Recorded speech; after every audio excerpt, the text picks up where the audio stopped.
जितने बंधने हैं, जितने भेदभाव हैं, इन सबको लात मार करके पीछे छोड़ करके और धमाकेदार तरीके से लोग आगे बढ़े।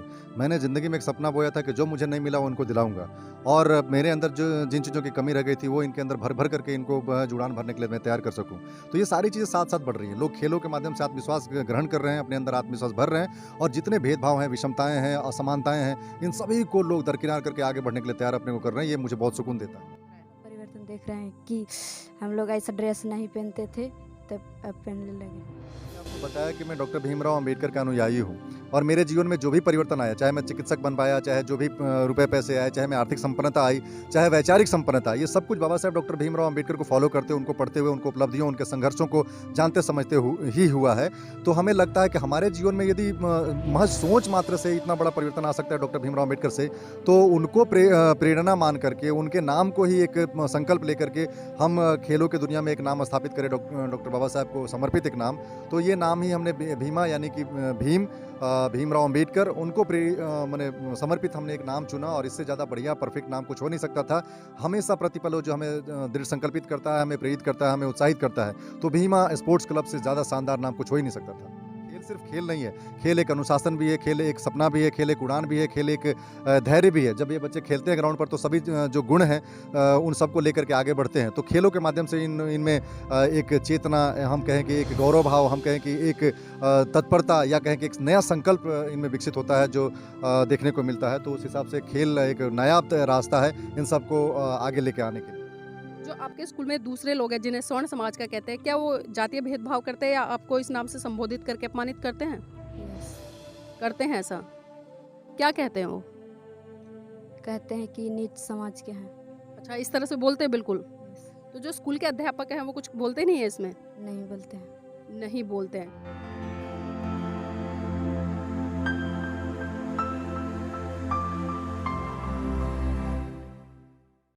सभी को नमो बुद्धाय, जय भीम। हम लोग तकरीबन एक सवा साल से खेल रहे हैं और कई बार ऐसा हुआ कि अपने ग्राउंड से निकल करके हम लोग को पटना तक स्टेट लेवल पे भी खेलने का मौका मिला। अपने पास 2-3 टीमें हो गई हैं। अंडर 14 बॉयज़ टीम है, अंडर 17 हमारे पास 2 टीम है और हम सभी बाबा साहेब डॉक्टर भीमराव अंबेडकर के नाम पर जो हमने टीम बनाई है, क्लब बनाई है, भीमा स्पोर्ट्स क्लब, उसकी के बैनर तले हम लोग खेलते हैं। आप सभी जानते हैं कि बाबा साहेब डॉक्टर भीमराव अंबेडकर सिर्फ एक हमारे मुक्तिदाता के तौर पर नहीं, हमारे दुनिया में सबसे ज़्यादा यदि किसी से प्रेरणा हमें मिलती है तो अम्बेडकर से मिलती है, क्योंकि बाबा साहेब को खुद कितने अभाव से निकल करके सारी मुश्किलों का सामना करते हुए अपने जीवन को सफल बनाने का मौका मिला। तो उनकी सफलता हम सबकी सफलता है, करोड़ों लोगों की सफलता है जो बाबा साहेब से प्रेरित होते हैं। मुझे बहुत गौरव है कि 1.5-2 वर्षों में मैं आपके साथ मिल करके आप सबको प्रेरित किया, सहयोग किया, आपको थोड़ी कोचिंग दी और हम सब इस ग्राउंड से निकल करके औरंगाबाद आपने खेला। अभी आप देखें कि आप रात्रि में जो मैच हुआ था वहाँ पे 10,000 दर्शकों के बीच में आपने मैच खेला था और पटना जाकर के आपने खेला, स्टेट लेवल पे आपका सिलेक्शन हुआ। तो ये सब कुछ जो है कि सुकून देने वाला है, हम सबको ये और आगे खेलने के लिए और ज़्यादा बेहतर करने के लिए प्रेरित करता है। आज हम नया कुछ करने नहीं जा रहे हैं, हम अपना जो खेलते रहे हैं उसी तरीके से आज भी खेलेंगे। खेल के नियम आप सबको पता है कि 2 टीमें होती हैं, 11-11, 22 होता है, गोलकीपर होता है और सबको हमेशा से मैं अलग-अलग पोजीशन से खेलने के लिए सिखाया हूँ। जो सबसे पीछे होता है उसको हम लोग डिफेंडर कहते हैं, जो आगे खेलता है थोड़ा उसके आगे उसको मिडफील्डर बोलते हैं और जो सबसे आगे खेलता है उसको स्ट्राइकर या फॉरवर्ड हम लोग बोलते हैं। सबको पहले से हमने स्पेस यानी कि प्लेस सबका हमने फिक्स किया हुआ है। जैसे उदाहरण के तौर पर उर्मिला हमारे साथ है, कैप्टन भी अपने टीम की। उर्मिला हमेशा स्ट्राइकर खेलती है, शानदार खेलती है। सुभाष है बॉयज़ अंडर 14 टीम का, ये स्ट्राइकर फॉरवर्ड खेलता है। तो सबको अपने पोजीशन पहले से मालूम है कि मैं स्ट्राइकर खेलता हूँ, मैं मिडफील्डर खेलता हूँ, मैं डिफेंडर हूँ और गोलकीपर भी पहले से है, क्योंकि सबकी ट्रेनिंग अलग होती है, सब अपना प्रैक्टिस करते हैं इस तरीके से। तो खेल सिर्फ ग्राउंड पर उतरने का नाम नहीं है, खेल एक जुनून का भी नाम है। खेल जो है जीत के लिए उस जज्बे का भी नाम है। हर बार हम इसलिए ग्राउंड पर उतरते हैं कि कुछ बेहतर सीखें और जो कमियां हैं उसको दूर करें। जो पिछली बार हमारा गलत अनुभव रहा जिसके चलते हम हार गए या कुछ हमने नोटिस किया था कि हमको और इसको सुधारना है, बेहतर करना है, उस बात को भी दिमाग में रख करके हम खेलने जाते हैं। और आप जानते हैं कि हमारा जो लोगो है भीमा स्पोर्ट्स क्लब का, महिला फुटबॉल क्लब का, उसमें लिखा है हम खेलेंगे और जीतेंगे। हम उस जज्बे के साथ हमेशा ग्राउंड पर उतरें कि हम खेल करके जीतेंगे या जीते या हारे से ज़्यादा जरूरी है कि हम नया सीख करके जाएंगे, बेहतर करके जाएंगे। तो आज हम लोग 2 टीमें हमने बनाई है मिक्सअप करके, ये टीम बी टीम है। तो उर्मिला की टीम ए टीम है हमारा, ये ब्लू टीम जो है ए टीम है, और ये हमारा जो भीमा स्पोर्ट्स क्लब है ये हमारा बी टीम है। आज एक तरह से प्रैक्टिस मैच है, लेकिन हर मैच अपने आप में सिखाता है, हर मैच हमें जो है कि बेहतर करने के लिए प्रेरित करता है। तो आज हम इस मैच को आज हम एक सीरियस नोट पे लेंगे, अच्छे से लेंगे, सीखेंगे चीज़ों को और बहुत जुनून के साथ हम लोग खेलेंगे और बाकी हम लोग देखते हैं। तो हम अब खेल के पड़ाव पे दोनों कैप्टन से रिक्वेस्ट करेंगे आप आगे आ जाइए। जो कैप्टन है इस टीम के भी जो कैप्टन है जो आप आ जाए कैप्टन, और हम टॉस कर लेते हैं। टॉस के दम पे हम तय करते हैं कि बॉल चाहिए कि क्या है। हेड एंड टेल आपको पता ही है, ठीक है ना। ये हमारा हेड होता है, ये हमारा टेल है, जो लिखा है हेड है अगेन, ठीक है। किसी एक को बोलना है उर्मिला बोलेंगे, ठीक है ठीक है। हाँ हेड, तो ये जीत गई ना। तो ये जो हमारा है बी टीम ने टॉस जीता है। अब आप क्या लेंगे, साइड लेंगे कि बॉल लेंगे, इधर जाएंगे किधर जाएंगे कि बॉल लेंगे, इस तरफ रहेंगे। तो टीम बी ने साइड सेलेक्ट किया है, वो इस साइड प्रेफर करेंगे जो हमारा वेस्ट साइड है। तो आप लोग रोटेट करके आप पूरी टीम को लेकर कैसे आ जाइए। और ये 30 मिनट्स का होगा, फर्स्ट हाफ होगा, हम 30 मिनट में डिसाइड करेंगे। बाकी कोई आपाधापी नहीं है, कोई किसी को चोटिल नहीं करेगा, कोई किसी को तकलीफ नहीं पहुंचाएगा। सभी आप सोचते रहिए, लग जाओ।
जीरो नहीं फुल हो गया, नहीं चलो शानदार। जाना कोई उसकी बोलना बच गया, वेरी गुड। जो 2-0 गया ऊपर चला गया, वन है, चलो वन रेडी, चलो बच गया, गोल था, गोल हो गया। का भी है ना, कितने गोल हुआ है, गड़बड़ बात।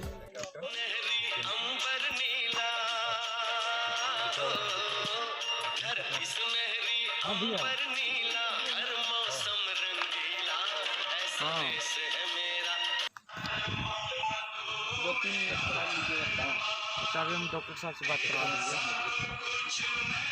और कुछ किताबें हैं, ये किताब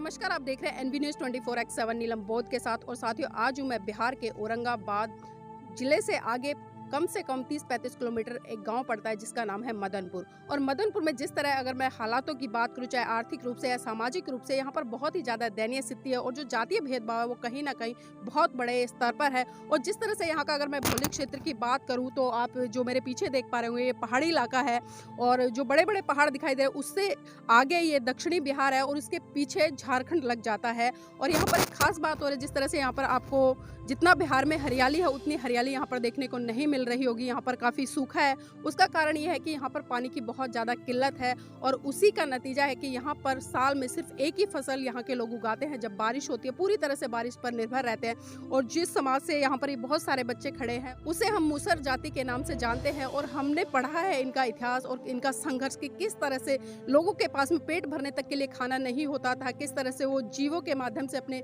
पेट को भरने का काम करते थे और किस तरह से बहुत बड़ा संघर्ष इन लोगों का रहा है। और जब 2 वक्त का खाना भी नसीब नहीं हो उस समय में एक ऐसा व्यक्ति इनके बीच में निकल आता है जो कहीं ना कहीं इन बच्चों के सपनों को उड़ान देने के लिए, इनको एक नए पंख देने के लिए और कहीं ना कहीं इनके सपने को साकार करने के लिए पूरी तन्मयता से लग जाते हैं। तो उसी कड़ी में मेरे साथ में डॉक्टर जन्मय जी हैं जो लगातार इन बच्चों के बीच में हैं। और जिस तरह से आप देख पा रहे होंगे यहाँ पर बॉयज़ भी हैं, गर्ल्स भी हैं। तो सर, जानना चाहूँगी, एक तो आप जिस तरह से इन बच्चों के लिए काम कर रहे हैं इसके पीछे उद्देश्य क्या है आपका? मैं वर्तमान दौर में मैं विशेषज्ञ चिकित्सा पदाधिकारी हूँ, शल्य चिकित्सक हूँ और मेरी पढ़ाई लिखाई बड़े संस्थाओं से हुई है। इनफैक्ट कि मैं 4 वर्षों तक मुझे अवसर मिला देश के सबसे जो बेहतरीन संस्थान है all India institute of medical sciences, ऐसी संस्थानों तक मेरी पहुँच ही डॉक्टर बाबा साहेब भीमराव अम्बेडकर के संविधान के दम पर हो पाया है। तो मैं जितनी मेरी यात्रा रही है 30-40 वर्षों की, जिस छोटे गाँव से निकल करके मैं यहाँ तक पहुँच पाया हूँ, मैं उन रास्तों पर चलने के एहसास भर से मैं व्यथित हो जाता हूँ कि मेरे इतने मेहनत के बाद भी इतनी मुश्किलों का सामना करना पड़ा। और ये जो बच्चे हैं जो इतने अभावग्रस्त इलाके से आते हैं इनको कितना मुश्किल का सामना करना पड़ता होगा। तो मैं इन्हीं सब बातों को ध्यान में रख करके मैंने एक पहल की है कि इन सब के बीच में पहुंचा जाए, इनको अवसर दिलाया जाए और इन अवसरों को लेकर के ये उड़ान भरे और जहां दूर तक जाना चाहते हैं ये आगे तक पहुंच सके। सर, जिस तरह से बिहार की मैं सामाजिक स्थिति की बात करूं, यहाँ पर बहुत ज़्यादा रूढ़िवाद है, परंपराएं हैं, बहुत ज़्यादा अंधविश्वास भी। यहाँ पर बताते हैं कि जिस तरह से 12-13 साल की जब बच्ची होती है तो उसका विवाह कर दिया जाता है। लेकिन हम देख रहे हैं यहाँ पर जो तमाम बच्चे हैं मेरे ख्याल से 15, 16, 17, 18 साल की हैं। तो किस तरह से आपने इनके परिवार वालों को तैयार किया और खासकर एक ऐसे क्षेत्र में लेकर आए जिसमें कि एक नई दिशा इनको देने का काम किया? तो सर, उन चीज़ों से कैसे जूझना पड़ा? एक्चुअली ये खेल जो है कि अचानक प्रारंभ नहीं हुआ। खेल से पहले 2014 से ही एक विद्यालय चल रहा था जो अंबेडकर शिक्षा केंद्र के तौर पर था। तो पहले हमने शिक्षा डाली, इन सब में शिक्षा के प्रति जागृत किया लोगों को, लोग शिक्षित होने लगे, मैट्रिक की परीक्षाएं पास करने लगे, जो आगे बढ़ने लगे। तो जो इनके अभिभावक हैं उनके मन में भी एक लालसा जगी, उनके मन में भी एक चेतना जगी। और उसके बाद फिर हम लोगों ने शिक्षा से आगे निकल करके खेलों को हमने उनके घर में स्थापित किया। अब गार्जियन जो है खेलों से अपने बच्चों को जुड़ा हुआ देख करके अच्छा महसूस कर रहे हैं और धीरे धीरे उनके सहमति हो रही है। और खेल सिर्फ खेल नहीं है, खेल एक अनुशासन भी है, खेल एक सपना भी है, खेल एक उड़ान भी है, खेल एक धैर्य भी है। जब ये बच्चे खेलते हैं ग्राउंड पर तो सभी जो गुण हैं उन सबको लेकर के आगे बढ़ते हैं। तो खेलों के माध्यम से इनमें एक चेतना, हम कहें कि एक गौरव भाव, हम कहें कि एक तत्परता या कहें कि एक नया संकल्प इनमें विकसित होता है जो देखने को मिलता है। तो उस हिसाब से खेल एक नया रास्ता है इन सबको आगे लेके आने के लिए। सर, जिस तरह से देखते हैं हम स्पोर्ट्स के नाम पे बहुत सारी एकेडमियां बनते हैं, क्लब बनते हैं, लेकिन आपने खासकर जो भीमा स्पोर्ट्स क्लब है यही नाम क्यों रखा? मैंने आपको बताया कि मैं डॉक्टर भीमराव अंबेडकर का अनुयायी हूँ और मेरे जीवन में जो भी परिवर्तन आया, चाहे मैं चिकित्सक बन पाया, चाहे जो भी रुपए पैसे आए, चाहे मैं आर्थिक संपन्नता आई, चाहे वैचारिक संपन्नता आई, ये सब कुछ बाबा साहेब डॉक्टर भीमराव अंबेडकर को फॉलो करते, उनको पढ़ते हुए, उनको उपलब्धियों, उनके संघर्षों को जानते समझते ही हुआ है। तो हमें लगता है कि हमारे जीवन में यदि महज सोच मात्र से इतना बड़ा परिवर्तन आ सकता है डॉक्टर भीमराव अंबेडकर से, तो उनको प्रेरणा मान करके, उनके नाम को ही एक संकल्प लेकर के हम खेलों के दुनिया में एक नाम स्थापित करें, डॉक्टर बाबा साहेब को समर्पित एक नाम। तो ये नाम ही हमने भीमा यानी कि भीमराव अंबेडकर, उनको मैंने समर्पित हमने एक नाम चुना और इससे ज़्यादा बढ़िया परफेक्ट नाम कुछ हो नहीं सकता था। हमेशा प्रतिपल जो हमें दृढ़ संकल्पित करता है, हमें प्रेरित करता है, हमें उत्साहित करता है। तो भीमा स्पोर्ट्स क्लब से ज़्यादा शानदार नाम कुछ हो ही नहीं सकता था। सर, किस लेवल तक अब तक ये बच्चे खेल के आ चुके हैं? ये बच्चे ब्लॉक से निकल करके जिला स्तरीय इनको खेलने का मौका मिला। अभी हमारी कुछ बहनें हैं, ये बच्चियाँ हैं, आप देख सकते हैं इनमें से कई लोग जो थे स्टेट लेवल पर खेलने के लिए गए, वहाँ भी इनका नाम सेलेक्ट हुआ और स्टेट से आगे भी दूसरे मैचों में इनको अवसर मिल रहा है। तो ये अपने आप में बहुत सपने पूरे होने जैसे हैं, जैसे अम्बेडकर के सपनों को पंख लग रहा है, ऐसा है ये तो। सर इसमें किसी तरह का सहयोग दूसरे लोग सहयोग करते हैं या अपनी ही जेब से सारा खर्च करके फिलहाल करते हैं? तो मैं ऐसा नहीं कहूँगा, और लोगों से थोड़ा मोड़ा सहयोग मिला है, लेकिन हमें लगता है कि ये जो सहयोग मैं अपनी तरीके से कर पा रहा हूँ ये भी बहुत कम पड़ जाता है, और ज़्यादा हमको आने की आवश्यकता है। और लोगों से भी मैं निवेदन करूँगा, गुहार लगाऊंगा, जो मुझे देख रहे हैं, जो सुन रहे हैं, किसी तरीके से भी आप यदि मदद कर सकते हैं, कोई जरूरी नहीं कि धन से ही, आप वैचारिकी के स्तर पर भी यदि जुड़ सकते हैं, हमारा उत्साहवर्धन कर सकते हैं तो बहुत अच्छा होगा। तो हम अभी फिलहाल हम बहुत कमज़ोर महसूस करते हैं, अकेले महसूस करते हैं, लेकिन और लोगों के जुड़ने से मजबूत महसूस करें। जी बिल्कुल सर, तो देखिए यहाँ पर जिस तरह से हमने सर से चर्चा की और मेरे साथ में यहाँ पर जो बच्चे हैं उनसे भी जानने का प्रयास करूँगी। बेटा नाम क्या है? रीना कुमारी। बेटा कब से खेल रहे हो यहाँ पर? साल भर से। साल भर से। तो पहले जब नहीं खेलते थे और आज खेलते हो तो कितना बड़ा फर्क देखा अपने अंदर? बहुत बड़ा फर्क है। बहुत बड़ा फर्क है। तो देखिए बेटियां जहाँ कहीं ना कहीं हम देखते हैं कि चार दीवारी में उनको बंद कर दिया जाता है, कैद कर दिया जाता है, और आज जिस तरह से सर के माध्यम से इनको एक नई दिशा मिली है। बेटा आपका नाम क्या है?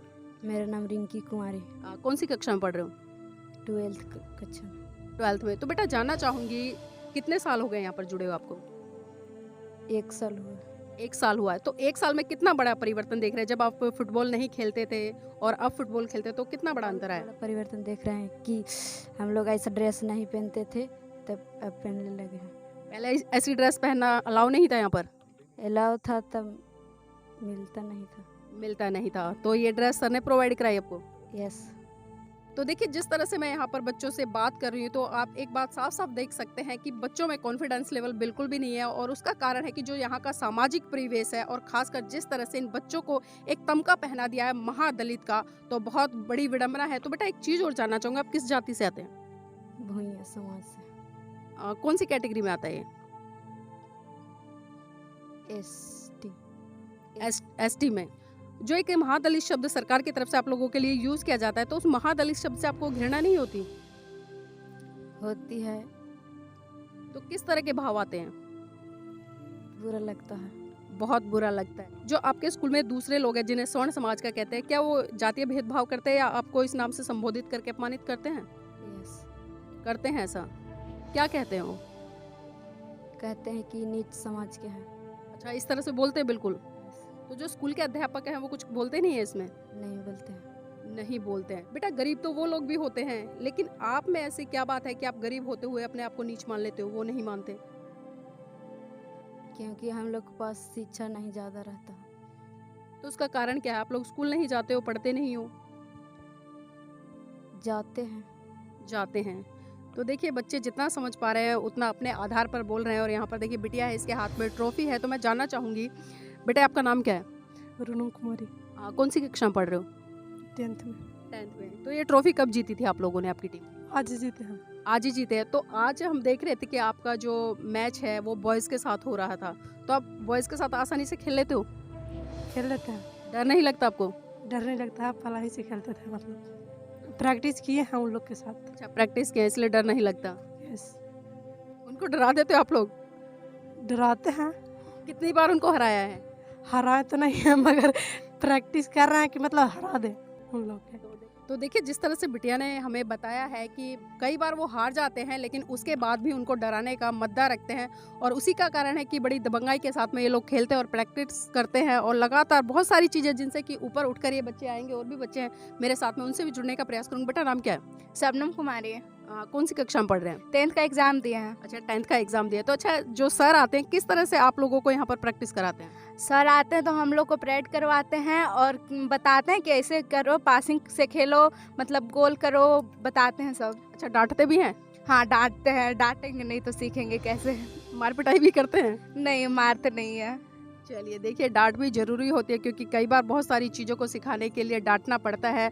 और मैं अंत पर फिर इससे एक बार सर से जुड़ना चाहूँगी और जानना चाहूँगी सर, जिस तरह से मैं आपसे चर्चा करी थी और जिस तरह से यहाँ पर गर्ल्स है उनसे चर्चा हुई है, बताया है कि जो सामाजिक हालात है यहाँ पर, क्योंकि एक जातीय भेदभाव का बहुत ज़्यादा दंश इन बच्चों को झेलना पड़ता है, तो इस दिशा में भी किसी तरह से मोटिवेट करते हैं इनको ताकि ये जातीय भेदभाव से ऊपर उठकर काम कर सकें? हाँ बिल्कुल, खेल तो एक बहाना है, मेन उद्देश्य तो है कि इनको आत्मसम्मान इनके अंदर भरा जाए कूट कूट करके, और इनके अंदर इतना उत्साह भर जाए कि ये जितने बंधने हैं, जितने भेदभाव हैं, इन सबको लात मार करके पीछे छोड़ करके और धमाकेदार तरीके से लोग आगे बढ़े। मैंने ज़िंदगी में एक सपना बोया था कि जो मुझे नहीं मिला वो उनको दिलाऊँगा, और मेरे अंदर जो जिन चीज़ों की कमी रह गई थी वो इनके अंदर भर करके इनको जुड़ान भरने के लिए मैं तैयार कर सकूँ। तो ये सारी चीज़ें साथ-साथ बढ़ रही हैं। लोग खेलों के माध्यम से आत्मविश्वास ग्रहण कर रहे हैं, अपने अंदर आत्मविश्वास भर रहे हैं, और जितने भेदभाव हैं, विषमताएँ हैं, असमानताएँ हैं, इन सभी को लोग दरकिनार करके आगे बढ़ने के लिए तैयार अपने को कर रहे हैं। ये मुझे बहुत सुकून देता है। सर, जिस तरह से हमने बच्चों से बात की, क्योंकि जातीय भेदभाव की बात होती है, लेकिन बच्चे बताने में सक्षम नहीं थे इस चीज़ को। तो आप तो यहाँ पर रहते लगातार जुड़ते भी हैं, तो आखिर वो ऐसा भेदभाव कौन सा है जो आज दिखाई तो नहीं देता लेकिन है?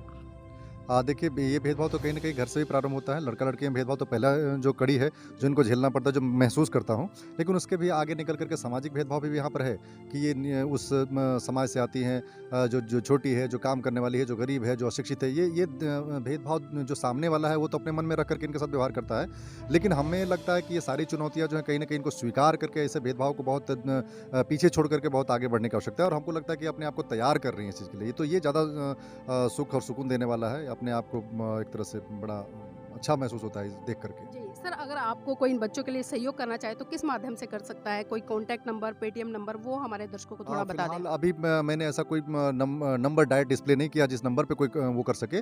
लेकिन भीमा स्पोर्ट्स क्लब के तौर पर कई लोग हैं कि हमें कई स्तरों पर मदद करते हैं। तो हम उससे गुहार लगाते हैं कि भीमा स्पोर्ट्स क्लब को यदि मदद करना चाहते हैं, तो हम जो नंबर डिस्प्ले करेंगे उस पर हमको बिल्कुल सहयोग करेंगे, ताकि हम अपने सपनों को उड़ान दे सकें, हम आगे बढ़ सकें। जी, बिल्कुल। तो देखिए, मैं अपने दर्शकों से सभी से अपील करूँगी, अगर आपको ये वीडियो पसंद आए तो आप इस वीडियो को ज़्यादा से ज़्यादा शेयर कीजिए और कमेंट के माध्यम से बताइए कि जिन हालातों में ये बच्चे आज जूझ रहे हो, जिस तरह से सर इनको एक नई दिशा देने का काम कर रहे हैं, वास्तव में बहुत ही सराहनीय। तो इनको सहयोग के लिए कम से कम जो भी यथासंभव आपसे, चाहे इनकी ड्रेस, शूज़ है, जो भी सामग्री है स्पोर्ट्स से जुड़ी हुई, वो आप डोनेट कर सकते हैं। हम स्क्रीन पे नंबर फ्लैश कर देंगे जो भी है। तो साथ ही मैं चाहूँगी कि इस वीडियो को ज़्यादा से ज़्यादा शेयर करें, ताकि और भी लोग इस वीडियो से प्रेरणा लेकर इसको आगे प्रचारित और प्रसारित कर सकें, और इन बेटियों को नए उड़ान देने के लिए, इनके संकल्प को प्रतिबद्ध करने के लिए कहीं न कहीं इनका हौसला बढ़ा सके।